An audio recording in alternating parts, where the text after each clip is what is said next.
Chapter 11. We count the weeks no more. It was winter when I came up, and when the shells exploded, the frozen clods of earth were just as dangerous as the fragments. Now the trees are green again. Our life alternates between billets and the front. We have almost grown accustomed to it. War is the cause of death, like cancer and tuberculosis, like influenza and dysentery. The deaths are merely more frequent, more varied and terrible. Our thoughts are clay. They are molded with the changes of the days. When we are resting, they are good. Under fire, they are dead. Fields of craters within and without. Everyone is so, not only ourselves here. The things that existed before are no longer valid, and one practically knows them no more. Distinctions, breeding, education are changed, are almost blotted out, and hardly recognizable any longer. Sometimes they give an advantage for profiting by a situation, but they also bring consequences along with them, in that they arouse prejudices which have to be overcome. It is as though formerly we were coins of different provinces, and now we are melted down and all bear the same stamp. To rediscover the old distinctions, the metal itself must be tested. First we are soldiers, and afterwards, in a strange and shame-faced fashion, individual men as well. It is a great brotherhood, which adds something of the good fellowship of the folk song, of the feeling of solidarity of convicts, and of the desperate loyalty to one another of men condemned to death, to a condition of life arising out of the midst of danger, out of the tension and forlornness of death, seeking in a wholly unpathetic way a fleeting enjoyment of the hours as they come. If one wants to appraise it, it is at once heroic and banal. But who wants to do that?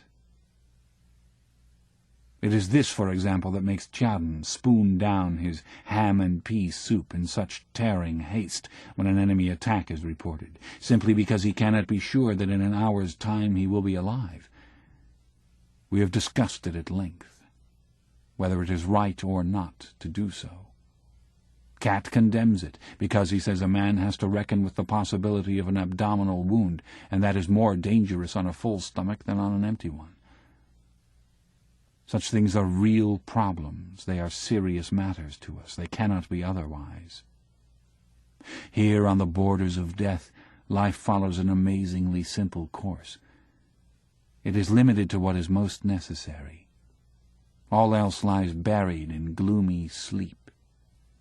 In that, besides our primitiveness and our survival. Were we more subtly differentiated, we must long since have gone mad, have deserted, or have fallen. As in a polar expedition, every expression of life must serve only the preservation of existence, and is absolutely focused on that. All else is banished because it would consume energies unnecessarily. That is the only way to save ourselves. In the quiet hours, when the puzzling reflection of former days like a blurred mirror projects beyond me the figure of my present existence, I often sit over against myself, as before a stranger, and wonder how the unnameable active principle that calls itself to life has adapted itself even to this form. All other expressions lie in a winter sleep. Life is simply one continual watch against the menace of death.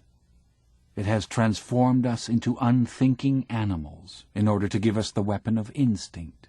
It has reinforced us with dullness so that we do not go to pieces before the horror which would overwhelm us if we had clear conscious thought. It has awakened in us the sense of comradeship, so that we escape the abyss of solitude. It has lent us the indifference of wild creatures, so that in spite of all, we perceive the positive in every moment, and store it up as a reserve against the onslaught of nothingness. Thus we live a closed, hard existence of the utmost superficiality, and rarely does an incident strike out a spark. But then unexpectedly a flame of grievous and terrible yearning flares up. Those are the dangerous moments. They show us that the adjustment is only artificial, that it is not simple rest, but sharpest struggle for rest. In the outward form of our life we are hardly distinguishable from bushmen, but whereas the latter can be so always because they are so truly, and at best may develop further by exertion of their spiritual forces, with us it is the reverse. Our inner forces are not exerted toward regeneration, but toward degeneration. The bushmen are primitive, and naturally so, but we are primitive in an artificial sense, and by virtue of the utmost effort. And at night, waking out of a dream, overwhelmed and bewitched by the crowding apparitions, a man perceives with alarm how slight is the support, how thin the boundary that divides him from the darkness. We are little flames poorly sheltered by frail walls against the storm of dissolution and madness, in which we flicker and sometimes almost go out. Then the muffled roar of the battle becomes a ring that encircles us. We creep in upon ourselves, and with big eyes stare into the night. Our only comfort is the steady breathing of our comrades asleep, and thus we wait for the morning. Every day and every hour, every shell and every death cuts into this thin support, and the years wasted rapidly. I see how it is already gradually breaking down around me. There is the mad story of Datering. He was one of those who kept himself to himself. His misfortune was that he saw a cherry tree in a garden. We were just coming back from the front line, and at a turning of the road near our billets, marvelous in the morning twilight, stood this cherry tree before us. It had no leaves, but was one white mass of blossom. In the evening Datering was not to be seen. Then at last he came back and had a couple of branches of cherry blossom in his hand. We made fun of him and asked whether he was going to a wedding. He made no answer, but lay down on his bed. During the night I heard him making a noise. He seemed to be packing. I sensed something amiss and went over to him. He made out it was nothing, and I said to him, "Don't do anything silly, Datering." "Ah, why, it is merely that I can't sleep." "What did you pick the cherry branches for?" "Surely I can pick cherry blossom if I want to," he replied evasively. And after a while, "I have a big orchard with cherry trees at home. When they are in blossom, from the hayloft they look like one single sheet, so white. It is just the time. Perhaps you will get leave soon. You may even be sent back as a farmer." He nodded, but he was far away. When these peasants are excited, they have a curious expression, a mixture of cow and yearning God, half stupid and half rapt. In order to turn him away from his thoughts, I asked him for a piece of bread. He gave it to me without a murmur. That was suspicious, for he is usually tight-fisted. So I stayed awake. Nothing happened. In the morning he was as usual. Apparently he had noticed that I had been watching him, but the second morning he was gone. I noticed it, but said nothing in order to give him time. He might perhaps get through. Various fellows have already got into Holland. But at roll call he was missed. A week after, we heard that he had been caught by the field gendarmes, those despicable military police. He had headed toward Germany. That was hopeless, of course, and of course he did everything else just as idiotically. Anyone might have known that his flight was only homesickness and a momentary aberration. But what does a court-martial 100 miles behind the front line know about it? We have heard nothing more of Datering.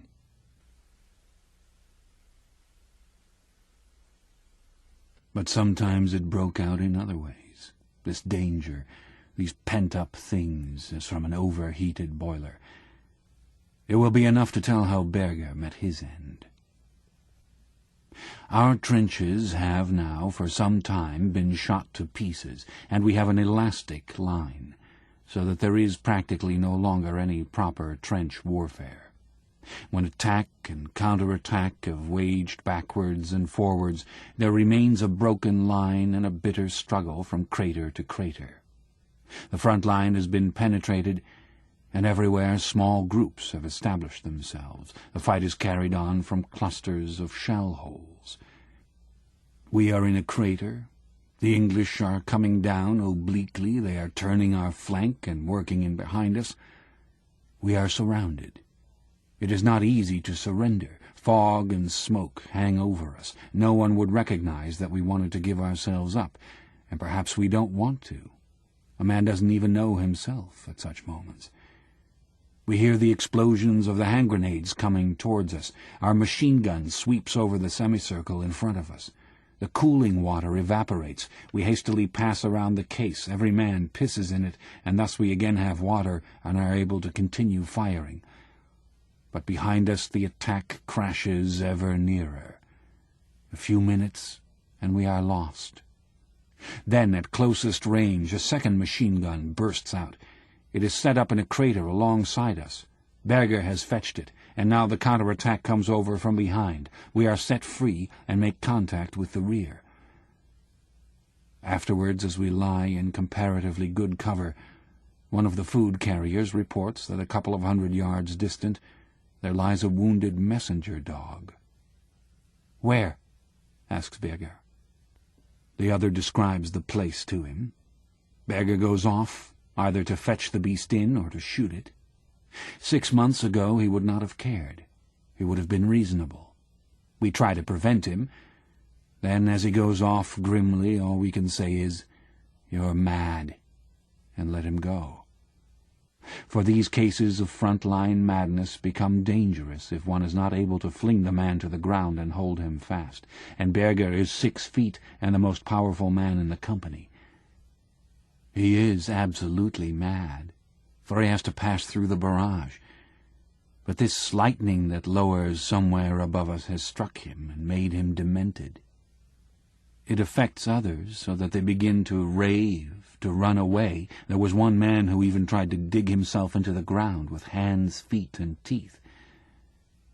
It is true such things are often simulated, but the pretense itself is a symptom. Berger, who means to finish off the dog, is carried away with a wound in the pelvis, and one of the fellows who carry him gets a bullet in the leg while doing it. Müller is dead. Someone shot him point-blank in the stomach with a Viri light. He lived for half an hour, quite conscious and in terrible pain. Before he died, he handed over his pocketbook to me and bequeathed me his boots, the same that he once inherited from Kemmerich. I wear them, for they fit me quite well. After me, Tjaden will get them. I have promised them to him. We have been able to bury Müller, but he is not likely to remain long undisturbed. Our lines are falling back.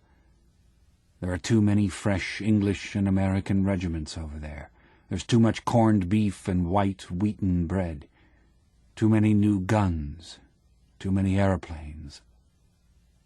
But we are emaciated and starved. Our food is bad and mixed up with so much substitute stuff that it makes us ill. The factory owners in Germany have grown wealthy. Dysentery dissolves our bowels. The latrine poles are always densely crowded. The people at home ought to be shown these grey, yellow, miserable, wasted faces here, these bent figures from whose bodies the colic wrings out the blood, and who with lips trembling and distorted with pain grin at one another and say, "It's not much sense pulling up one's trousers again." Our artillery is fired out. It has too few shells, and the barrels are so worn that they shoot uncertainly and scatter so widely as even to fall on ourselves. We have too few horses, Our fresh troops are anemic boys in need of rest who cannot carry a pack but merely know how to die, by thousands. They understand nothing about warfare. They simply go on and let themselves be shot down. A single flyer routed 2 companies of them for a joke just as they came fresh from the train, before they had ever heard of such a thing as cover. "Germany ought to be empty soon," says Cat. We've given up hope that some day an end may come. We never think so far. A man can stop a bullet and be killed. He can get wounded, and then the hospital is his next stop.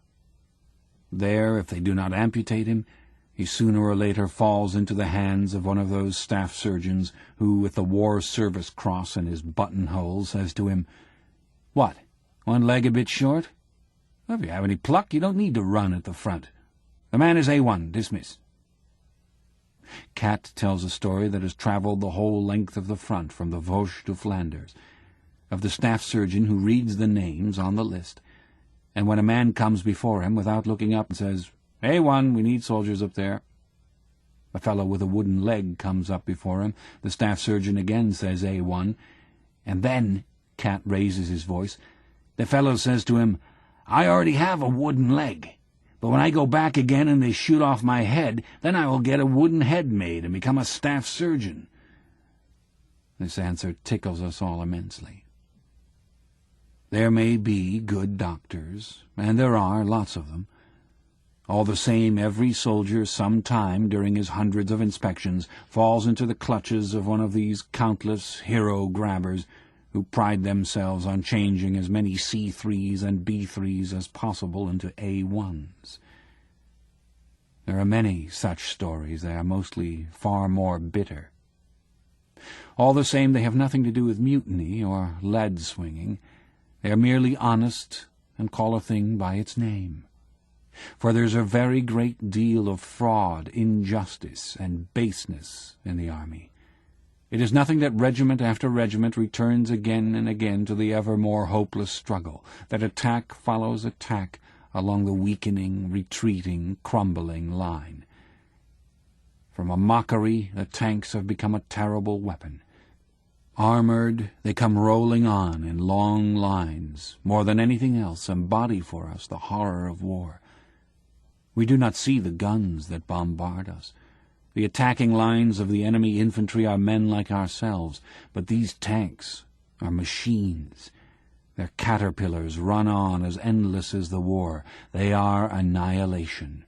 They roll without feeling into the craters and climb up again without stopping, a fleet of roaring, smoke-belching armor-clads, invulnerable steel beasts squashing the dead and the wounded. We shrivel up in our thin skin before them. Against their colossal weight our arms are sticks of straw, and our hand grenades matches. Shells, gas clouds, and flotillas of tanks, shattering, corroding death. Dysentery, influenza, typhus, scalding, choking death. Trenches, hospitals, the common grave. There are no other possibilities. In one attack, our company commander, Bertink, falls. He was one of those superb front-line officers who are foremost in every hot place. He was with us for 2 years without being wounded, so that something had to happen in the end. We occupy a crater and get surrounded. The stink of petroleum or oil blows across with the fumes of powder. 2 fellows with a flamethrower are seen. One carries the tin on his back, the other has the hose in his hands from which the fire spouts. If they get so near that they can reach us, we are done for. We cannot retreat yet. We open fire on them. But they work nearer, and things begin to look bad. Bertink is lying in the hole with us. When he sees that we cannot hit them because under the sharp fire we have to think too much about keeping under cover, he takes a rifle, crawls out of the hole, and lying down, propped on his elbows, he takes aim. He fires. The same moment a bullet smacks into him. They have got him. Still he lies and aims again. Once he shifts and again takes aim. At last the rifle cracks. Bertink lets the gun drop and says, "Good," and slips back into the hole. The hindermost of the two flamethrowers is hit. He falls. The hose slips away from the other fellow. The fire squirts about on all sides, and the man burns. Bertink has a chest wound. After a while, a fragment smashes away his chin, and the same fragment has sufficient force to tear open Lear's hip. Lear groans as he supports himself on his arm. He bleeds quickly. No one can help him. Like an emptying tube, after a couple of minutes, he collapses. What use is it to him now that he was such a good mathematician at school? The months pass by. The summer of 1918 is the most bloody and the most terrible. The days stand like angels in blue and gold, incomprehensible, above the ring of annihilation. Every man here knows that we are losing the war. Not much is said about it. We are falling back. We will not be able to attack again after this big offensive. We have no more men and no more ammunition. Still the campaign goes on. The dying goes on. Summer of 1918. Never has life in its niggardliness seemed to us so desirable as now. The red poppies in the meadows round our billets, the smooth beetles on the blades of grass, the warm evenings in the cool, dim rooms, the black, mysterious trees of the twilight, the stars and the flowing waters, dreams and long sleep. Oh, life, life, life. Summer of 1918. Never was so much silently suffered as in the moment when we depart once again for the front line. Wild, tormenting rumors of an armistice and peace are in the air. They lay hold on our hearts and make the return to the front harder than ever. Summer of 1918. Never was life in the line more bitter and full of horror than in the hours of the bombardment, when the blanched faces lie in the dirt, and the hands clutch at the one thought, "No, no, not now, not now, at the last moment." Summer of 1918. Breath of hope that sweeps over the scorched fields, raging fever of impatience, of disappointment, of the most agonizing terror of death, insensate question, why? Why do they make an end? And why do these rumors of an end fly about? There are so many airmen here, and they are so sure of themselves that they give chase to single individuals, just as though they were hares. For every one German plane there come at least 5 English and American. For one hungry, wretched German soldier come 5 of the enemy, fresh and fit. For one German army loaf there are 50 tins of canned beef over there. We are not beaten. For as soldiers we are better and more experienced. We are simply crushed and driven back by overwhelming superior forces. Behind us lay rainy weeks. Grey sky, grey fluid earth, grey dying. If we go out, the rain at once soaks through our overcoat and clothing, and we remain wet all the time we are in the line. We never get dry. Those who will wear high boots tie sandbags round the tops so that the mud does not pour in so fast. The rifles are caked, the uniforms caked. Everything is fluid and dissolved, the earth one dripping, soaked, oily mass in which lie yellow pools with red spiral streams of blood, and into which the dead, wounded, and survivors slowly sink down. The storm lashes us out of the confusion of grey and yellow. The hail of splinters whips forth the childlike cries of the wounded, and in the night shattered life groans painfully into silence. Our hands are earth, our bodies clay, and our eyes pools of rain. We do not know whether we still live. Then the heat sinks heavily into our shell holes like a jellyfish, moist and oppressive. And on one of these late summer days, while bringing food, Cat falls. We two are alone. I bind up his wound. His shin seems to be smashed. It has got the bone, and Cat groans desperately. "At last, just at the last." I comfort him. "Who knows how long this mess will go on yet? Now you are saved." The wound begins to bleed fast. Cat cannot be left by himself while I try to find a stretcher. Anyway, I don't know of a stretcher-bearer's post in the neighborhood. Cat is not very heavy, so I take him up on my back and start off to the dressing station with him. Twice we rest. He suffers acutely on the way. We do not speak much. I have opened the collar of my tunic and breathe heavily. I sweat, and my face is swollen with the strain of carrying. All the same, I urge him to let us go on, for the place is dangerous. "Shall we go on again, Cat?" "Must, Paul." "Then come." I raise him up. He stands on the uninjured leg and supports himself against a tree.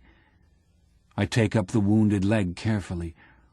Then he gives a jump, and I take the knee of the sound leg also under my arm. The going is more difficult. Often a shell whistles across. I go as quickly as I can, for the blood from Cat's wound drips to the ground. We cannot shelter ourselves properly for the explosions. Before we can take cover, the danger is all over. We lie down in a small hole to wait till the shelling is over. I give Cat some tea from my water bottle. We smoke a cigarette. "Well, Cat," I say gloomily, "we're going to be separated at last." He is silent and looks at me.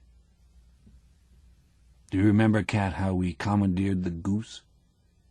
And how you brought me out of the barrage when I was still a young recruit and was wounded for the first time? I cried then. Cat, that is almost 3 years ago." He nods. The anguish of solitude rises up in me. When Cat is taken away, I will not have one friend left. "Cat, in any case, we must see one another again, if it is peacetime, before you come back." "Do you think that I'll be marked A1 again with his leg?"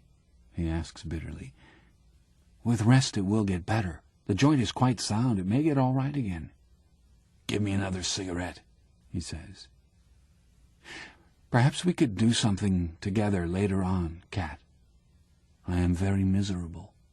It is impossible that Cat, my friend, Cat with the drooping shoulders and the poor thin moustache, Cat whom I know as I know no other man, Cat with whom I have shared these years. It is impossible that perhaps I shall not see Cat again. In any case, give me your address at home, Cat, and here is mine. I will write it down for you." I write his address in my pocketbook. How forlorn I am already, though he still sits here beside me.